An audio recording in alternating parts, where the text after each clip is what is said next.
Hi, and welcome to AgrifoodsPodcast. My name is Harriet Mawia. I wanted to come by and shoot a short video on how to lease land for young people in Kenya who are engaged in agriculture, especially in the rural areas. So we know that it's not easy for young people to access land because land is very expensive in Kenya, and as well, most of the young people, they do inherit land. So, and this happens when in some communities, once you get married, or later on when, of course, you're no longer a young person anymore. So we posted a video on TikTok where we were asking, what are some of the ways in which young people or young farmers, how can they access land? So we had that question, and one person shared with us a guideline that was developed by Shamba Shape Up, I believe, with other partners on how to lease land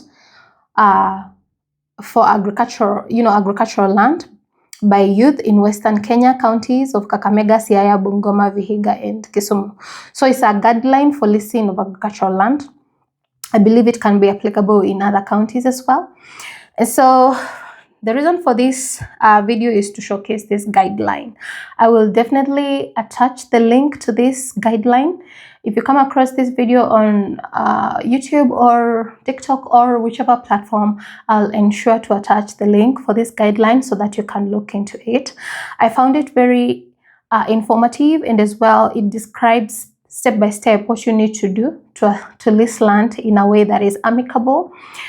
Previously, of course, through my interactions with young people who lease land through verbal agreements, of course, there have been complaints about breaching of the contract, or the owner of the land just takes it before you finish your production.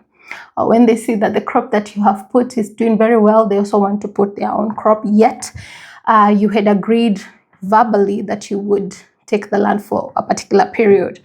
So there has been conflicts where that is breached, and just issues where young people are not able to do agriculture well.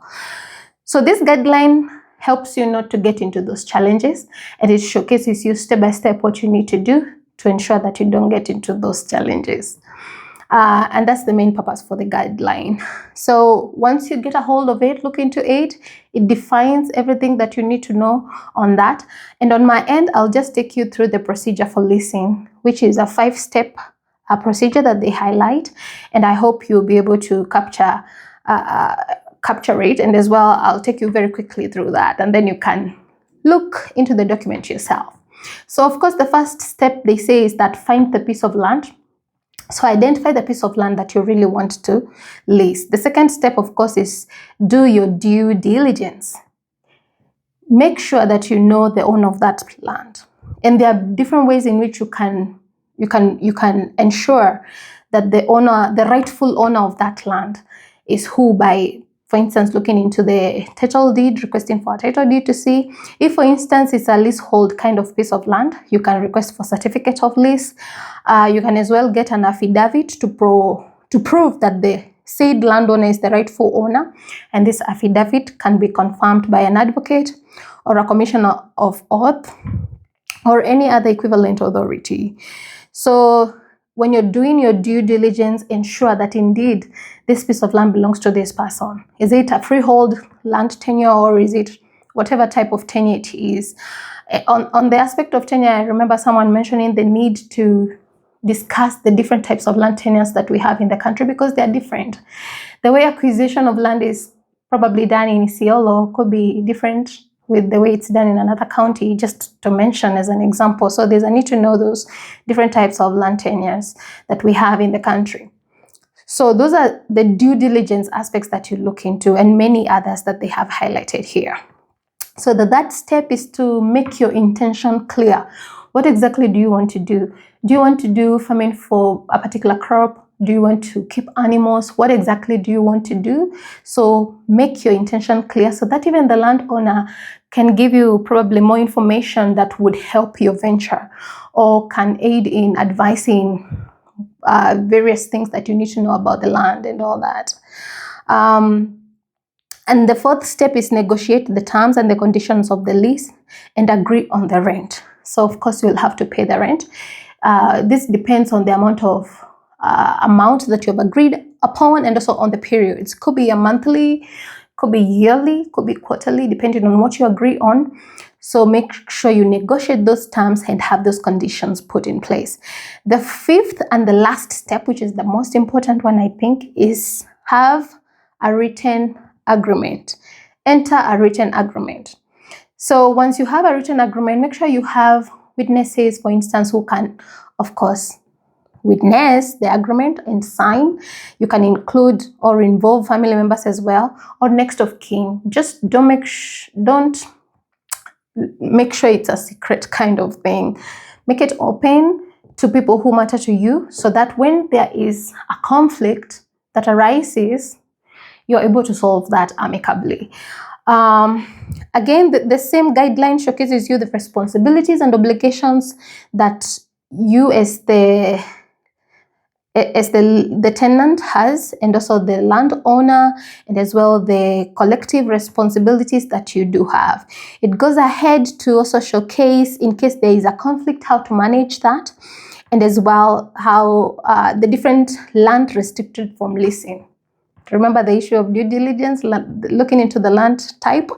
Yeah, so there are lands that are restricted from leasing, and you can find this information under the Land Act of 2012, and also the Land Registration Act of 2012, and the Community Land Act of 2016, or any other law in Kenya. It will definitely showcase to you which land is restricted from leasing. Okay. Again, the conditions for leasing, you need to know them. These are again found in various policies and acts of land, so look into that. The guideline here, it showcases you those various documents that you should look into, but it also shows you those conditions. So as much as it's getting this information from those land acts, but it is also showing you in depth those conditions for leasing of land.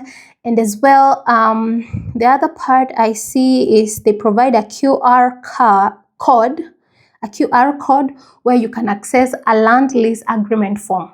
So this land lease agreement form is very important, so look into it. And it's a guidance on how to utilize. It will show you how to utilize it and how to fill it. So you definitely need that. In case there is a breach of the land lease agreement, there are, it shows you the considerations for breach of the land lease agreement. In case there is a termination for the lease of agreement, it shows you how to go about it as well.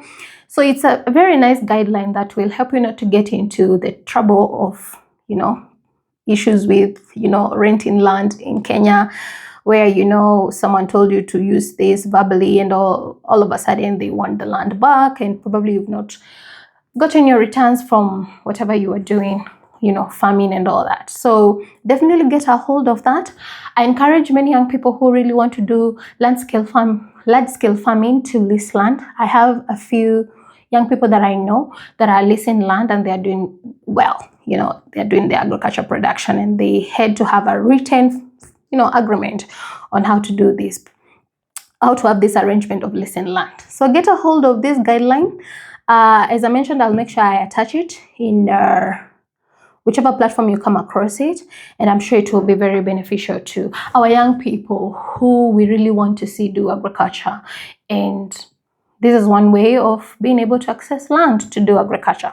So let's pass this knowledge. If you find this information relevant, please pass it over to any other person that you know will want to benefit from this. And again, subscribe to our channel. Tell a friend to tell a friend about what we are doing.